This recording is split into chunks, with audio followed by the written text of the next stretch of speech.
Hello everyone, I'm Amrita Verma. I hope you all are wonderful. I provide AutoCAD videos on regular basis. Welcome to my channel. And if you are interested to learn AutoCAD, then you can subscribe my channel.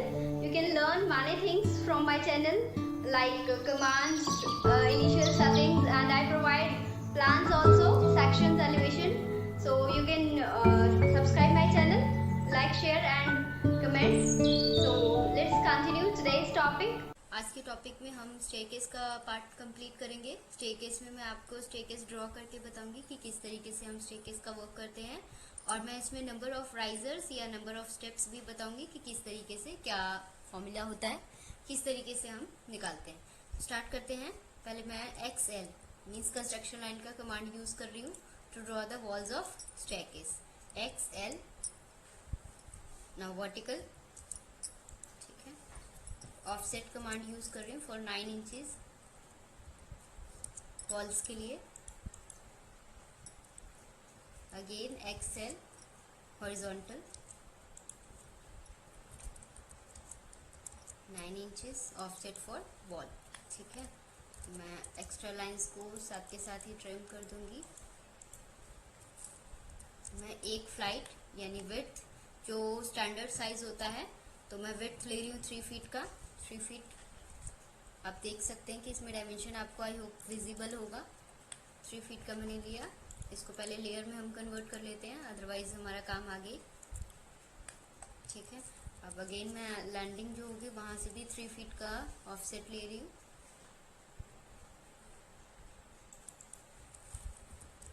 दोनों flights के बीच में 6 inch का offset है। Again 3 feet for second flight.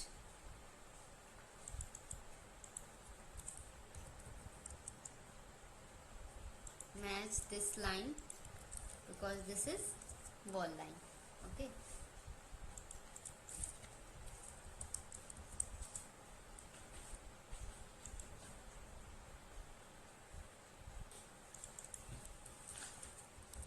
Extra lines को आप साथ के साथ ट्रिम करते रहिए so that clear रहे ड्राइंग्स।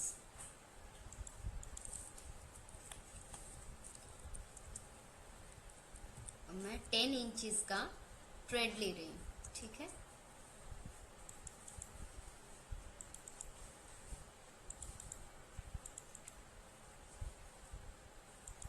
अब ये नंबर ऑफ स्टेप्स हमारा डिसाइडेड होता है बेसिकली बिल्डिंग की जो हाइट होती है उस पे। अगर आपको शॉर्टकट्स की वीडियो अगर आपने नहीं देखी है, अगर आपको शॉर्टकट नहीं पता चल रहा कि कौन कौन सी कमांड यूज करें, तो आप शॉर्टकट भी देख लीजिए। और स्टेयरकेस की जो बेसिक सी इंट्रोडक्शन पार्ट है वो मैं ऑलरेडी इंट्रोड्यूस कर चुकी हूँ। अगर आपने वो नहीं देखी तो वो भी देख लीजिए, जिसमें आपको ट्रेड, राइजर, फ्लाइट्स, लैंडिंग ये सब पता चल जाएगा। अब इसको हम लेयर पहले ठीक कर लेते हैं। ये वॉल की लेयर में मैंने कर दिया है, अभी हम फिक्सचर्स के लिए कर लेते हैं। ठीक है, तो ये हमारा हो गया। अब मैं आपको पहले नंबर ऑफ स्टेप्स बताती हूँ कि किस तरीके से निकालते हैं, सो दैट आइडिया हो जाएगा कि हमें कितने स्टेप्स बनाने हैं। तो स्टार्ट करते हैं। लेट्स अज्यूम मेरी बिल्डिंग की हाइट 11 फीट है।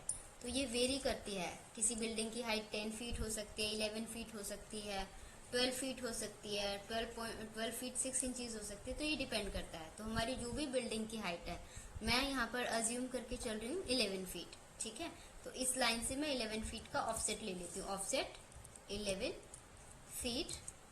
ठीक है, और आप देख लीजिए ये 11 फीट का ऑफसेट हो गया।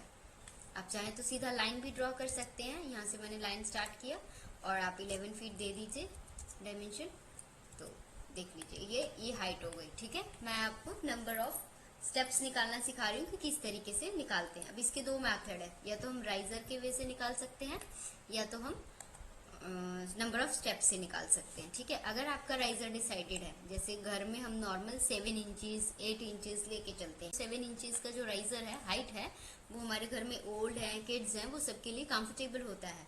अदरवाइज स्पेस की अगर प्रॉब्लम लगती है, मीन्स हाइट की अगर इशू है या हमारे पास स्पेस कम है स्टेयरकेस के लिए, तो हम 8 इंचेस या 8.5 इंचेस भी रख लेते हैं। तो वो डिपेंड करता है स्पेस के अवेलेबिलिटी के अकॉर्डिंगली और डिमांड के अकॉर्डिंगली। तो ठीक है, अभी मैं 11 फीट हाइट ले रही हूँ। आपको मैं डायमेंशन चेक करके दिखा, नंबर ऑफ स्टेप्स। ठीक है, अब इसमें अगर हमारा डिसाइडेड है कि 7 इंचीज पे रखना है, फिर तो यहाँ से 7 इंचीज पे हम ऑफसेट लेते चलेंगे। जैसे मैंने ऑफसेट ले लिया 7।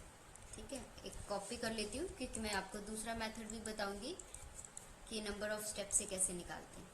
अब जैसे मैं डिसाइडेड है कि मुझे 7 इंचीज के ही राइजर चाहिए, तो मैं 7 इंचीज का क्या करूँगी, यहाँ से ऑफसेट लेती चलूँगी 7 इंचीज का, तो मुझे पता चल जाएगा कि मेरे नंबर ऑफ स्टेप्स कितने आ रहे हैं और मेरा डायमेंशन डिसाइडेड है 7 इंचीज। ठीक है, तो इसी तरीके से मैं कॉपी करके पेस्ट कर दूंगी और फिर मैं काउंट कर लूँगी कि मेरे कितने स्टेप्स आ रहे हैं।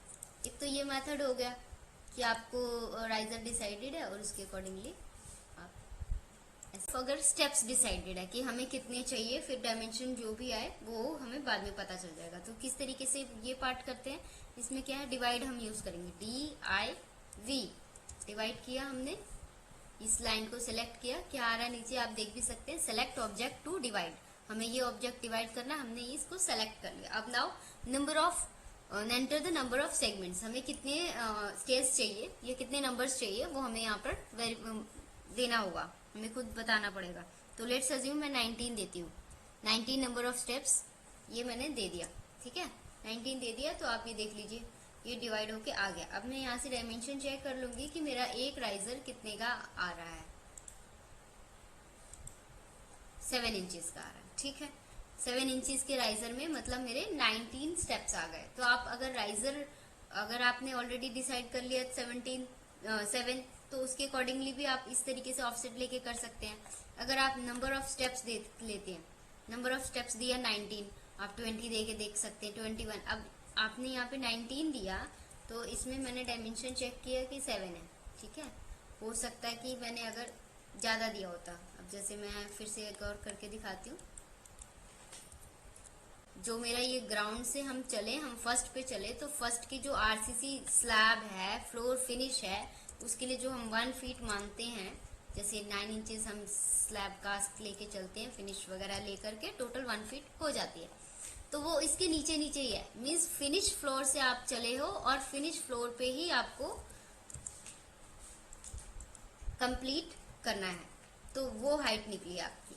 ठीक है, अब ऐसा नहीं है कि आप सोचे कि मेरी ये सीलिंग वाली हाइट है, सीलिंग वाली हाइट नहीं, आपकी फिनिश हाइट है।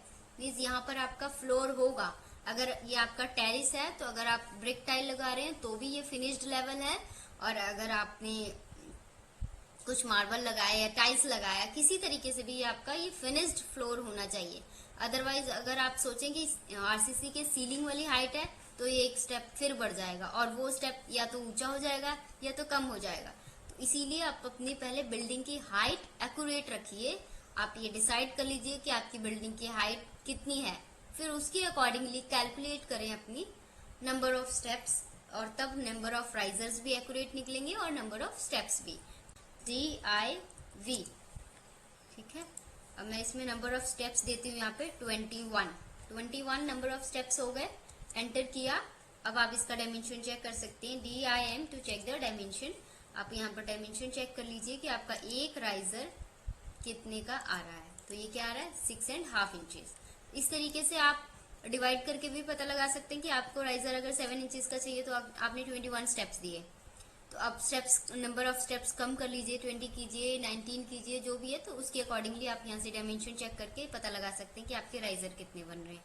और अगर राइजर आपको 7 इंचेस लेके चलना है तो इस तरीके से भी कर सकते हैं। एक ये मेथड भी है कि ऑफसेट लेके देख लीजिए, या फिर ये दूसरा मेथड भी है कि नंबर ऑफ स्टेप्स लिख करके और आप तब डायमेंशन चेक कर लीजिए। तो ये 2 मेथड है नंबर ऑफ राइजर्स निकालने का। तो आज के टॉपिक में हमने नंबर ऑफ राइजर्स ही निकालने थे, वो मैंने आपको बता दिया। नेक्स्ट टॉपिक में मैं आपको इसकी और ब्रीफ डिटेलिंग बताऊंगी। अभी मैं इसको कंप्लीट करके आपको दिखाती हूँ एक बार। तो आप देख सकते हैं कि मैंने ये स्टेयरकेस का ये ऑलमोस्ट डिटेल्स रेडी कर दी है, जो बेसिक सी है, जिसमें विड्थ, ट्रेड, राइजर। विड्थ हमारी 3 फीट है, जो आप यहाँ डायमेंशन में भी देख सकते हैं। ट्रेड हमारा 10 इंचेस है, जो यहाँ आपको दिख रहा है, और राइजर हमारा यहाँ पर आपको 7 इंचेस आप देख पा रहे हैं। और ये 2 फ्लाइट्स हैं हमारी और ये 2 लैंडिंग है। बाकी इसकी जो भी डिटेल्स है, अगर बेसिक से इंट्रोडक्शन है जिसे विथ ट्रेड राइजर किसे बोलते हैं वो आपको नहीं पता, तो मैं ऊपर आई बटन पे, वीडियो में आई बटन पे इससे रिलेटेड जो वीडियो है, लास्ट वीडियो है, वो मैं आपको शेयर कर दूंगी, आप वहां से देख लीजिएगा। शॉर्टकट की वीडियो का भी आई बटन शेयर कर दूंगी, आप वहां से देख लीजिएगा। बाकी आप समझ गए हैं कि नंबर ऑफ स्टेप्स कैसे निकालते हैं। इन केस अभी भी कुछ कंफ्यूजन है नंबर ऑफ स्टेप्स निकालने में, तो आप मुझसे कमेंट सेक्शन में ज़रूर पूछिए, मैं आपको और अच्छे से डिटेल से समझाऊंगी। अगर नहीं समझ में आया मैं आपको अच्छे तरीके से बताऊंगी। आई होप आपको ये वीडियो पसंद आई होगी एंड इसी तरीके से वीडियो को फुली वॉच कीजिए।